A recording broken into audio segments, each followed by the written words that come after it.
जी जनाब नाजरीन तुसी ए वेख रहे हो जिहड़ी जगह ते असीं बैठे हैं इस जगह ते अंजम सरोया साहब बनते होंदे ने और अंजम सरोया साहब नाल असीं अजे साडी मुलाकात नहीं हुई और उन्होंने इतला देने वास्ते दोस्त चला गया।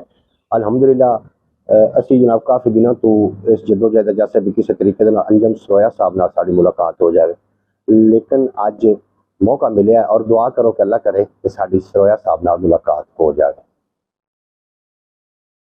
जी उन्होंने डेरा है तुम जो वेख रहे हो तो माशाल्लाह डेरेदार बंदा है और वेखने को मिलते ने तो पता चलेगा क्यों जी। अज उन्होंने 12 दरी जी तुम वेख रहे हो कि अंजम सरोया साहब की है 12 दरी क्योंकि सुबह सुबह का टाइम है और सरोया साहब जड़े ने मसरूफ आदमी ने सू पता बड़ा वड्डा नाम है और वो तो सू जनाब ना मिल सके और उन्होंने सू टाइम दिता जुम्मतुल मुबारक उन्होंने तो नहीं दिता उन्होंने डेरे ते एक बंदा सुता है उन्होंने कहा जुम्मतुल मुबारक तो फौरी बाद जरा ना वो सू जनाब मिल सकते ये उन्होंने डेरा है। और वैसे भी रामे शाह का तो बड़ा नाम है इतने बड़े बड़े लोग ने लेकिन अंजम सरोया साहब और वजह तो ये रामे शाह का नाम पूरी दुनिया से जनाब मशहूर होया और सरोया साहब ने लाजमी मिलना है इंशाअल्लाह ताला वापसी तो मिलते हैं अल्लाह पाक मेहरबानी फरमाएगा। जी सरोया साहब सानू ना मिले अगे असीं पहुंचे एक दरस है तुम दरस देख रहे हो ये जनाब जो सू अंजम सरोया साहब नाल मिलवाना चाह रहे हैं सामल भाई हाफिज सामल साहब उन्होंने दरस है जी उत्थे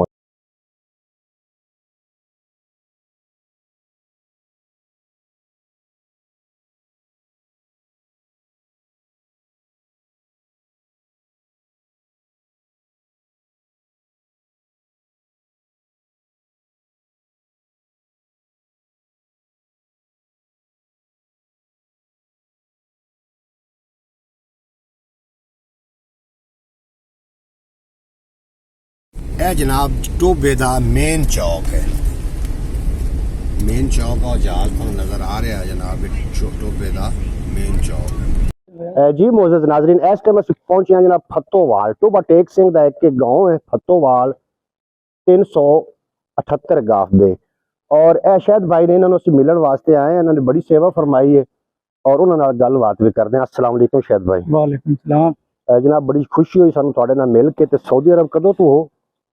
मैंने 17 साल हो गए सऊदी अरब काम करते पे ते काम राज्य दा नाइयां दा करदे? हाँ नाइयां दा काम।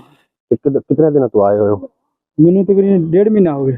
1.5 महीना। साडे अबाओ इजदाद इत्थों दे ने शुरू तो? हाँ इत्थे दे फतोवाल दे। फतोवाल। जी नाज़रीन शायद भाई ने तुसीं सुन रहे हो इन्होंने साडी बड़ी सेवा की है सानू जनाब लवण वास्ते आए उतों और आके साडे नाल गलबात की और अच्छी सेवा की साडे नाल ते बाकी दे नज़ारा तुहाडे नाल शेयर करना तुसीं वीडियो स्किप नहीं करना ताकि पूरी गलबात तुहाडी समझ च आउंदी रहे।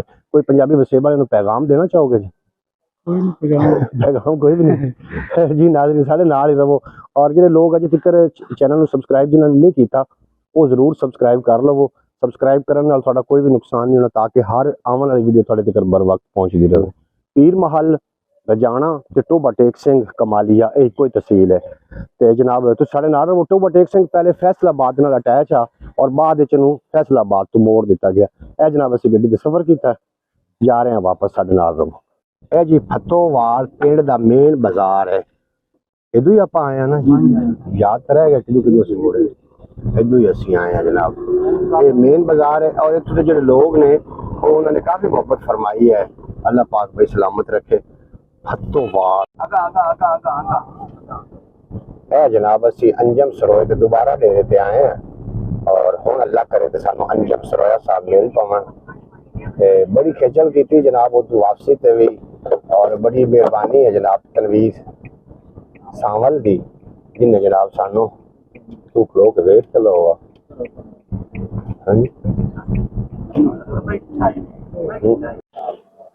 अस्सलाम वालेकुम।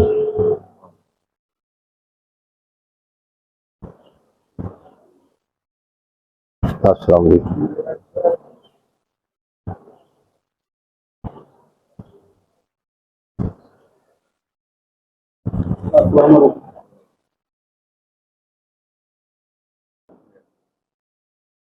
जी खा पी के असीं तुहाडी ज़ियारत हो गई तो असीं रज गए हकीकत नहीं उत्थे सानू ना जिथे तुसीं बैठ के वीडियो बनाई है ना टोबा टेक सिंह ते उत्ते पौड़ियां उत्ते बैठ के बनाई है ना वीडियो तुसीं ਉਹ ਜਿਹੜੇ ਬੰਦੇ ਉੱਥੋਂ ਦੇ ਸੀ ਉਹਨਾਂ ਨੂੰ ਅਸੀਂ ਦੱਸਿਆ ਵੀ ਅਸੀਂ ਅੰਜਮ ਨੂੰ ਮਿਲਣਾ ਹੈ, ਅਸੀਂ ਜਾਣਾ ਸੀ ਚੀਚਾ ਪਤਨੀ ਰਾਤ ਨੂੰ, ਤੇ ਉਹ ਆਖੇ ਵੀ ਉਹ ਅਗਲੇ ਦਿਨ ਇੱਥੇ ਵੀਡੀਓ ਬਣਾ ਕੇ ਗਏ। ਤੁਸੀਂ ਉੱਥੇ ਬਣਾ, ਉਹਨਾਂ ਨੇ ਸਾਨੂੰ ਅੱਛੀ ਸਾਡੀ ਸੇਵਾ ਕੀਤੀ ਔਰ ਉਹਨਾਂ ਨੇ ਤੁਹਾਡੇ ਵਾਸਤੇ ਸਾਨੂੰ ਤੋਹਫਾ ਵੀ ਭੇਜਿਆ ਹੈ ਜੀ। ਅਸੀਂ ਉੱਥੋਂ ਹੋ ਕੇ ਆ ਰਹੇ ਹਾਂ। ਪਹਿਲੇ ਸਵੇਰ ਅਸੀਂ ਆਏ ਹਾਂ ਫਸਟ ਟਾਈਮ ਇੱਥੇ, ਉਦੋਂ ਸੁੱਤੇ ਹੋਏ ਸੀ ਭਾਈ ਹੋਰੀ, ਸੁੱਤੇ ਹੋਏ ਸੀ ਤੇ ਉਹਨਾਂ ਕੋਲ ਪੁੱਛਿਆ, ਉਹਨਾਂ ਆਖਿਆ ਜੀ ਉਹ ਕਿਤੇ ਨਿਕਲੇ ਹੋਏ ਨੇ। ਜੀ ਇੱਕ ਮਿੰਟ ਠਹਿਰ ਜਾਓ, ਤੁਸੀਂ ਪਰਮਿਸ਼ਨ ਤਾਂ ਲਵੋ ਪਹਿਲੇ ਸਰਵਾਇਆ ਸਾਹਿਬ। ਜੀ ਜੀ